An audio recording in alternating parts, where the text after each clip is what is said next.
Hello dear student, online class में आपका हार्दिक स्वागत है। आज एल्डिहाइड और कीटोन के पार्ट 2 के अंतर्गत एल्डिहाइड और कीटोन के बनाने की विधियों के बारे में अध्ययन करेंगे। इसके पिछले पार्ट में हमने एक विधि बताई थी, ऑक्सीकरण विधि द्वारा कैसे एल्डिहाइड और कीटोन बनाए जाते हैं।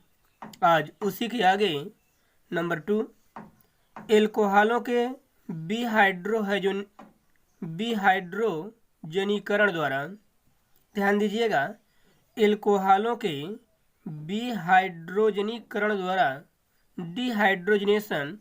इसका मतलब क्या है? विहाइड्रोजनीकरण का मतलब यह होता है कि दो हाइड्रोजन का निकलना। किससे? एल्कोहल से।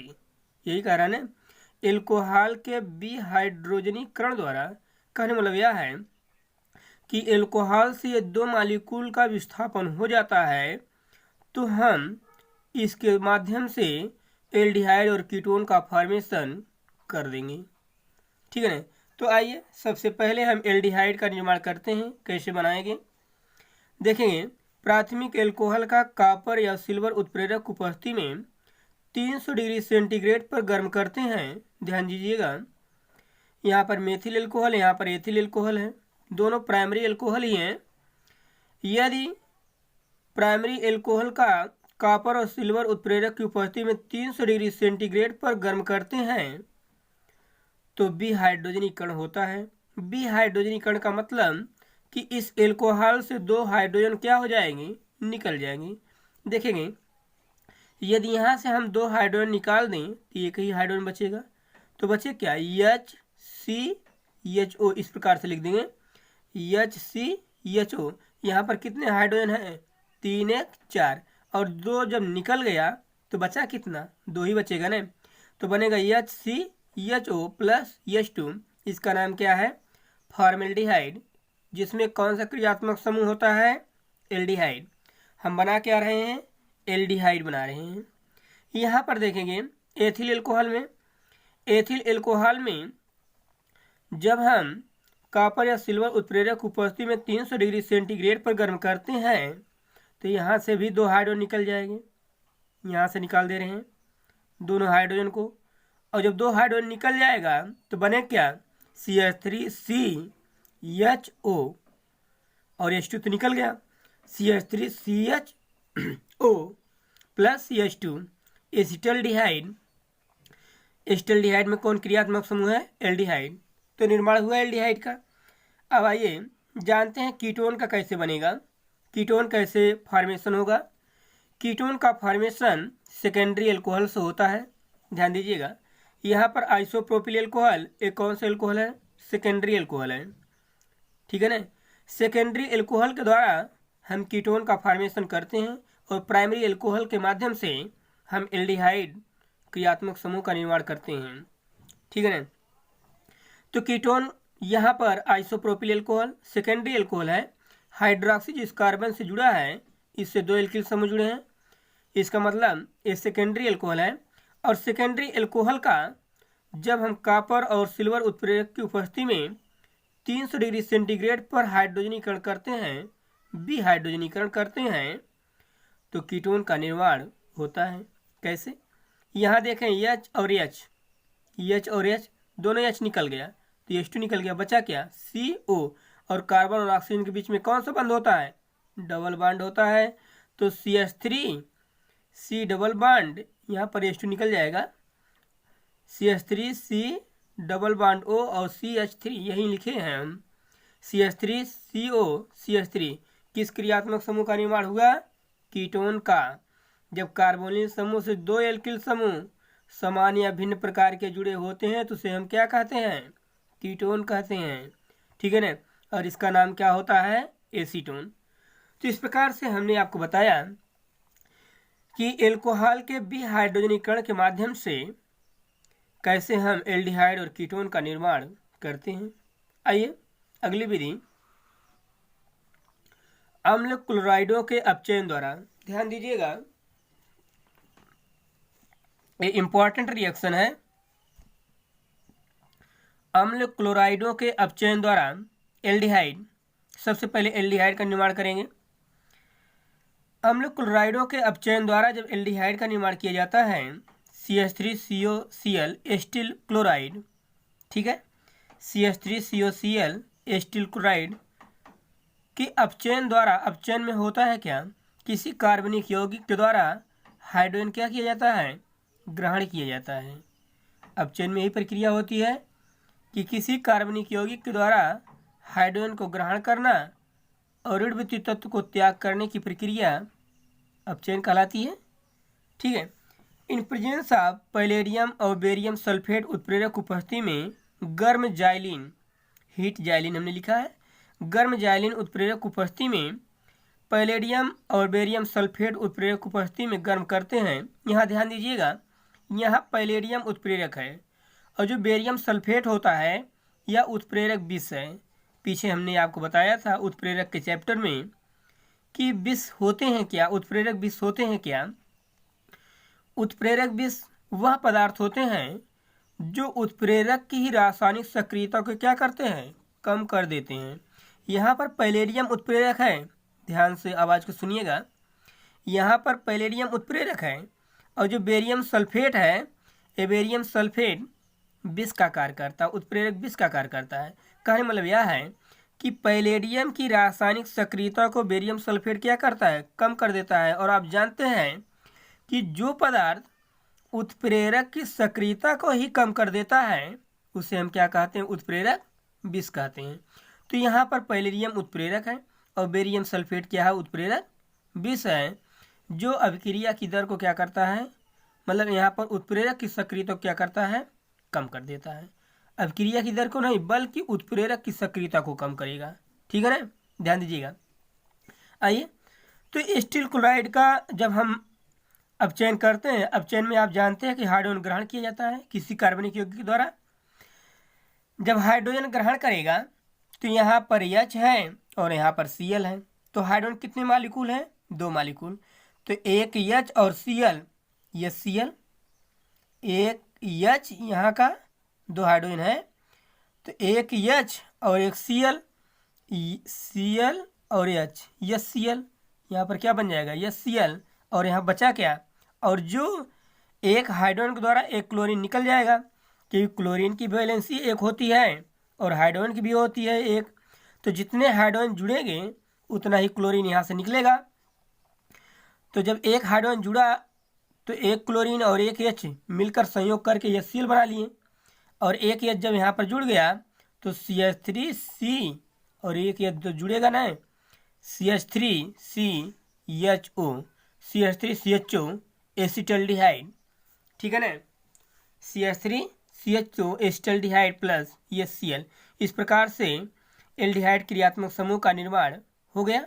तो मतलब कि अम्ल क्लोराइडों के अपचयन द्वारा हम पैलेडियम उत्प्रेरक, बेरियम सल्फेट जहाँ पर उत्प्रेरक विष का कार्य करता है, और गर्म जाइलिन की उपस्थिति में जब अपचयन कराते हैं तो एसिटल्डिहाइड बनता है, और HCl यहाँ का एक H और Cl, ये Cl और एक H यहाँ पर संयोग कर लेगा तो CH3CHO हो जाएगा एसिटल्डिहाइड। यह अभिक्रिया रोजेनमुंड अपचयन कहलाती है। कौन से रोजेनमुंड अपचयन कहलाती है, ये अभिक्रिया इंपॉर्टेंट है, आप ध्यान दीजिएगा, ठीक है। कीटोन, इस माध्यम के द्वारा कीटोन का निर्माण नहीं किया जाता है। इस माध्यम के द्वारा मीन्स कि अम्ल क्लोराइड के अपचयन के द्वारा कीटोन हम नहीं बना सकते हैं। उसका कारण यह है क्योंकि जो अम्ल क्लोराइड होते हैं, अम्ल क्लोराइड में जो कार्बोनिल समूह है, कार्बोनिल समूह के एक तरफ तो एल्किल समूह जुड़ा होता है लेकिन दूसरी तरफ हाइड्रोजन तत्व जुड़े होते हैं, चाहे वो क्लोरीन हो, ब्रोमीन हो। यहाँ पर क्लोराइड है तो क्लोरीन ही होगा, अम्ल क्लोराइड लिखा है। तो CH3CO यदि इस कार्बोनिल समूह जो है, कार्बोनिल समूह से एक ही तरफ एल्किल समूह जुड़ा है, दूसरी तरफ क्लोराइड जुड़ा है, और जब दोनों तरफ एल्किल समूह होते हैं तभी, मतलब कि 2 एल्किल समूह होता तभी कीटोन का निर्माण हो पाएगा। इस कारण से कीटोन, इस माध्यम के द्वारा हम कीटोन का निर्माण नहीं कर सकते हैं, ठीक है ना, क्योंकि एक तरफ कार्बोनिल के एक तरफ क्लोराइड जुड़ा है, इस कारण से कीटोन का निर्माण नहीं हो पाएगा अपचयन के माध्यम से। ठीक है ना। अपचयन में तो सिर्फ हाइड्रोजन जुड़ेगा, कोई कार्बन की श्रृंखला तो जुड़ेगी नहीं। इस कारण से यदि कार्बन की श्रृंखला जुड़ती यहाँ पर एसिटिल क्लोराइड से, अम्ल क्लोराइड से, तो कार्बन की श्रृंखला जोड़ के हम कीटोन का निर्माण कर देते हैं। लेकिन अपचयन में सिर्फ तो हाइड्रोजन जुड़ेगा और हाइड्रोजन के जुड़ने से इस अम्ल क्लोराइड के माध्यम से हम कीटोन का निर्माण नहीं कर सकते हैं। ठीक है ना। इस कारण से कीटोन का निर्माण अम्ल क्लोराइड के अपचयन के द्वारा हम नहीं बना सकते हैं। ठीक है ना। लेकिन एल्डिहाइड बनाया जा सकता है और इस अभिक्रिया को रोजेनमुंड अपचयन कहते हैं। आप ध्यान दीजिएगा, इंपॉर्टेंट रिएक्शन है। अगली विधि कैसे बनाया जाता है? एल्कीनों के ओजोनी अपघटन द्वारा, ओजोनोलिसिस, एल्कीनों के ओजोनी अपघटन द्वारा, ध्यान दीजिएगा, एल्कीनों के ओजोनी अपघटन द्वारा, ओजोनोलिसिस द्वारा कैसे एल्कीन का निर्माण, एल्डिहाइड का निर्माण किया जाता है। यहाँ पर देखें CH3 CH double bond CH CH3 2 butene लिखा है, एल्कीन है, इसका नाम क्या होगा? 2 ब्यूटीन। ठीक, 2 ब्यूटीन का ओजोनोलिसिस करते हैं। ओजोनोलिसिस में होता है क्या? ओजोन जुड़ता है। किस पर जुड़ेगा? जहाँ पर पाई बंद होगा, जहाँ पर कार्बन कार्बन युग्म बंधित होंगे, तो ओजोनोलिसिस होगा in presence of carbon tetrachloride. यहाँ पर कार्बन टेट्राक्लोराइड का प्रयोग किया गया है। कार्बन टेट्राक्लोराइड की उपस्थिति में जब ओजोनोलिसिस हम करते हैं एल्कीन का, तो सबसे पहले जो ओजोन है यहाँ का ये पाई बंध टूटता है और पाई बंध टूटने से ये दोनों बंध टूटेंगे और यहाँ पर ऑक्सीजन जुड़ेगा। इस प्रकार से CH3CH ऑक्सीजन यहाँ पर बीच में जुड़ेगा एक, और 2 ऑक्सीजन इस प्रकार से जुड़ेंगे, जिसे हम क्या कहते हैं? ओजोनाइड। यहाँ ध्यान दीजिएगा, जिसे क्या कहते हैं? ओजोनाइड कहते हैं। अब इसके बाद हम इसको जिंक और एस्टिक एसिड के साथ अभिक्रिया कराते हैं तो प्राप्त होता है एसिटल्डिहाइड। ठीक है। किस प्रकार से प्राप्त होगा? यहाँ पर जब जिंक से अभिक्रिया कराते हैं तो जिंक और ऑक्सीजन संयोग करके जिंक ऑक्साइड बना लेता है और ये जो बंध है यहाँ से ये टूट जाएगा। देख रहे हैं, यहाँ से ये बंध टूट जाएंगे तो बने क्या? CH3CHO, CH3CHO। ध्यान दीजिएगा, CH3CH, CH3CHO, CH3CHO और ऑक्सीजन जिंक के साथ निकल जाएगा। तो कितने CH3CH हुए? 2 मालिक्यूल हुए। यहाँ पर देखेंगे आगे आप, यहाँ पर देखें, यहाँ पर क्या है? जिंक और एस्टिक एसिड की उपस्थिति में अभिक्रिया कराएंगे तो जिंक ऑक्सीजन के साथ संयोग कर लेगा, जिंक ऑक्साइड बन जाएगा और 2 मालिक्यूल एसिटल्डिहाइड के प्राप्त हो जाएंगे। ठीक है ना। आइए अब हम कीटोन कैसे बनाएंगे इसके द्वारा, उसके बारे में जानते हैं। देखेंगे यहाँ पर जो एल्कीन लिया गया है, यहाँ पर इस कार्बन से 2 एल्किल समूह जुड़े हैं और इस कार्बन से भी 2 एल्किल समूह जुड़े हुए हैं। ठीक है, ध्यान दीजिएगा, यहाँ पर इस कार्बन से 2 एल्किल समूह जुड़े, इस कार्बन से भी 2 एल्किल समूह जुड़े हैं। मीन्स कि कार्बन जो युग्म बंधित है उससे 2 एल्किल समूह जुड़े हैं। CH3 ट्वाइज, CH3 ट्वाइज इस प्रकार से जुड़ा है, CH3 और CH3 इस प्रकार से जुड़े हैं। CH3 इस प्रकार से लिखा गया है। 2,3 डाइमेथिल ब्यूटेटुईन। आप नॉमेनक्लेचर करना जानते हैं। 1 2 3 4, 2 3 2 पर 2 साइड चेन है। 2 3 डाइमेथिल, 2 मेथिल है तो डाइमेथिल, 4 कार्बन है तो ब्यूट, दूसरे नंबर पे डबल बॉन्ड है, इस कारण से ब्यूट2इन। सबसे पहले इसका ओजोनोलिसिस करते हैं हम कार्बन टेट्राक्लोराइड उत्प्रेरक उपस्थिति में। जब ओजोनोलिसिस करते हैं तो जिस प्रकार से हमने वहाँ पर बताया कि यहाँ पर सिग्मा और पाई बॉन्ड टूट जाएगा और ऑक्सीजन जब जुड़ेगा तो ऑक्सीजन एक बीच में जुड़ेगा और 2 सिंगल बंध का निर्माण होगा। ठीक है, अब यहाँ पर इस प्रकार से बनेगा, पीछे जो बताया हमने कि ऑक्सीजन एक बीच में जुड़ेगा और इस प्रकार से ओजोनाइड बनेगी। ये ओजोनाइड है, ये जो रूप बनता है ये ओजोनाइड रूप होता है। ठीक है, अब ओजोनाइड का जिंक और एसिटिक एसिड की उपस्थिति में अब क्रिया कराते हैं। पुनः एक स्टेप और आगे, यहाँ पर ध्यान दीजिएगा, यहाँ से यहाँ हमने आपको दिखाया है ओजोनाइड का पुनः जिंक और एसिटिक एसिड की उपस्थिति में अब क्रिया कराते हैं तो बनता है एसीटोन। क्या बनेगा? एसीटोन बनेगा। कैसे? ध्यान दीजिएगा, यहाँ का ए देख रहे हैं ना, जिस प्रकार से हम तोड़ रहे हैं इसको, यहाँ पर देखिए सी, इसमें कितने एल्किल समूह हैं? 2 एल्किल समूह है और यहाँ पर क्या बचा? ऑक्सीजन। ये जब बंध टूटेगा तो यहाँ का इलेक्ट्रॉन एक और यहाँ का इलेक्ट्रॉन एक, यहाँ पर डबल बॉन्ड हो जाएंगे और यहाँ पर क्योंकि एक सिंगल बंध बनाने में 2 इलेक्ट्रॉन भाग लेते हैं तो यहाँ का एक इलेक्ट्रॉन यहाँ पर आएगा और यहाँ का एक इलेक्ट्रॉन यहाँ पर जाएगा तो डबल बॉन्ड का निर्माण हो जाएगा। तो बने क्या? CH3 twice C double bond O। यहाँ पर हम इसी को इस प्रकार से लिखे हैं, यहाँ पर CH3 twice C double bond O means कि कार्बन से कितने एल्किल समूह जुड़े हैं, इस प्रकार से हमने आपको दिखाया ना। अब यहीं पर क्या जुड़ गया? CH3, यहाँ देखेंगे CH3 मतलब कि 2 एल्किल समूह जुड़े हैं और C से ऑक्सीजन क्या हो गया? डबल बॉन्ड हो गया, क्योंकि यहाँ का जब बंध टूटेगा तो एक इलेक्ट्रॉन इस पे आएगा और यहाँ का जब बंध टूटेगा तो एक इलेक्ट्रॉन इस पे आएगा तो डबल बॉन्ड का निर्माण हो जाएगा। उसी प्रकार से यहाँ पर भी जो सिग्मा बंध है इसका भी एक इलेक्ट्रॉन यहाँ पर जाएगा और यहाँ का एक इलेक्ट्रॉन यहाँ पर चला गया तो एक इलेक्ट्रॉन यहाँ पर चले जाएंगे, तो यहाँ पर भी कार्बन कार्बन के बीच में डबल बॉन्ड का निर्माण हो जाएगा और यहाँ पर भी निर्माण हो जाएगा। तो इसी प्रकार से बनेगा।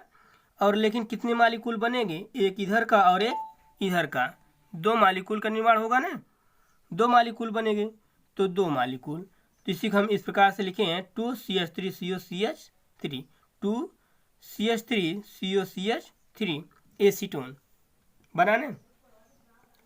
ठीक है, तो इस प्रकार से हमने आपको बताया कि ओजोनी अपघटन द्वारा कैसे एल्डिहाइड और कीटोन बनाए जाते हैं।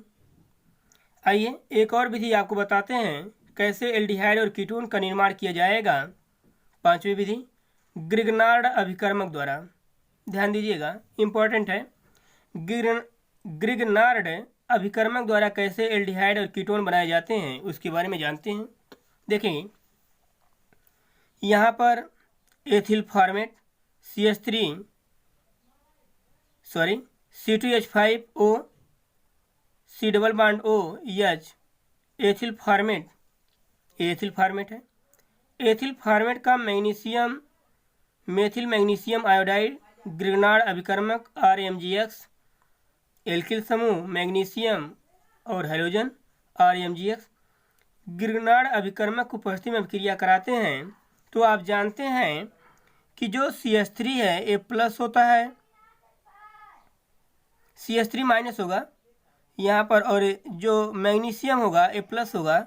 तो जो यहाँ का कार्बन और ऑक्सीजन के बीच में डबल बॉन्ड है, ये बॉन्ड टूटता है, ऑक्सीजन ऋणावेश होता है, इस कारण से इस पर ऋणावेश आएगा, इस पर ऋणावेश और इस पर धनावेश। अब धनावेश पर जुड़े क्या? ऋणावेश, जिस पर ऋणावेशित है तो CH3 कार्बन पर जुड़ जाएगा और ऑक्सीजन पर क्या जुड़ जाएगा? MgI। इस प्रकार से पीछे भी बताया गया आपको। तो अब CH3 कार्बन पर जुड़ जाएगा और ऑक्सीजन पर क्या जुड़ेगा? MgI। तो C2H5O, इसको इस प्रकार से लिखेंगे C2H5O और कार्बन से H, और इस कार्बन पर और क्या जुड़ गया? CH3, क्योंकि धनावेश उत्पन्न हो जाएगा। जब ये पाई बॉन्ड टूटेगा तो इलेक्ट्रॉन इस पर चले जाएंगे। क्यों? क्योंकि ऑक्सीजन ऋणावेश होता है, इस कारण से इलेक्ट्रॉन को अपनी तरफ आकर्षित करता है। तो ऑक्सीजन पर जब जुड़ेगा तो क्या जुड़ेगा? MgI, OMgI, और CH3 कहाँ जुड़ गया? कार्बन पे। ठीक है ना। अब यहाँ पर जुड़ा। अब इसके बाद इसका हाइड्रोलिसिस हम कराते हैं। हाइड्रोलिसिस कराने से किसका निर्माण हो जाएगा? एल्डिहाइड का, CH3CH2। CH3 हाइड्रोलिसिस जब कराएंगे तो किसका निर्माण हो जाएगा? एस्टल्डिहाइड का, CH3CH2। यहाँ पर देखेंगे आप, जब हाइड्रोलिसिस होगा तो ऑक्सीजन जिधर है उधर H जोड़ दीजिए और उसके विपरीत OH जोड़ दीजिएगा। कई बार हमने बताया है, ऑक्सीजन जहाँ पर जुड़ा है हाइड्रोलिसिस जब होगा तो जिधर H है, जिधर ऑक्सीजन है उधर H जोड़ दीजिए और उसके विपरीत OH जोड़ दीजिए, क्योंकि H2 टूटता है H और OH में। तो जब इधर H जोड़ेंगे तो बने क्या? ये देखिए, CH3C2H5OH हो जाएगा ये, और यहाँ पर CH3CH, क्योंकि यहाँ पर जब टूटेगा ये बंद तो इधर ऑक्सीजन की तरफ H जोड़ेंगे, इधर क्या जोड़ेंगे? OH जोड़ेंगे। CH3CHO, यहाँ पर जो H आएगा हाइड्रोलिसिस के द्वारा, CH3CHO, यही बनेगा एस्टल्डिहाइड, और C2H5OH और MgOH अलग हो जाएंगी, दिखाया गया है। हम इस प्रकार से एल्डिहाइड क्या किए? बना लिए। आइए अब कीटोन कैसे बनाएंगे? कीटोन में हमने क्या लिया? एस्टिल क्लोराइड लिया है, CH3COCl। एस्टिल क्लोराइड पर गिरनार अभिकर्मक कब क्रिया कराएंगे? मेथिल मैग्नीशियम आयोडाइड की वही प्रक्रिया होगी कि ऑक्सीजन इलेक्ट्रॉन आकर्षित करेगा, ऋणावेश इस पर धनावेश, और मेथिल यहाँ पर ऋणावेश होता है और मैग्नीशियम धनावेश होता है। अब मेथिल कहाँ पर जुड़ जाएगा? कार्बन पे, वही प्रक्रिया है, CH3ClOMgI, ऑक्सीजन पे क्या जुड़ेगा? MgI और CH3। अब पुनः हाइड्रोलिसिस होगा। जब हाइड्रोलिसिस होगा तो क्या बनेगा? एसीटोन बनेगा। क्या बनेगा? एसीटोन बनेगा। CH3 double bond O CH3 किस क्रियात्मक समूह का निर्माण हुआ? कीटोन क्रियात्मक समूह का निर्माण हुआ। किस क्रियात्मक समूह का निर्माण हुआ? कीटोन क्रियात्मक समूह का निर्माण हो गया। ठीक है ना? तो इस प्रकार से हमने बताया आपको कि आज के पार्ट में कैसे एल्डिहाइड और कीटोन बनाए जाते हैं, उनकी इन विधियों के बारे में हमने बताया। इस माध्यम के द्वारा, इस विधियों के द्वारा एल्डिहाइड और कीटोन बनाए जा सकते हैं। ठीक है ना? अगले पार्ट में हम एल्डिहाइड और कीटोन के गुणों के बारे में अध्ययन करेंगे। ठीक है ना? आज का क्लास यहीं पर समाप्त होता है। नेक्स्ट क्लास अगले दिन। Thank you very much.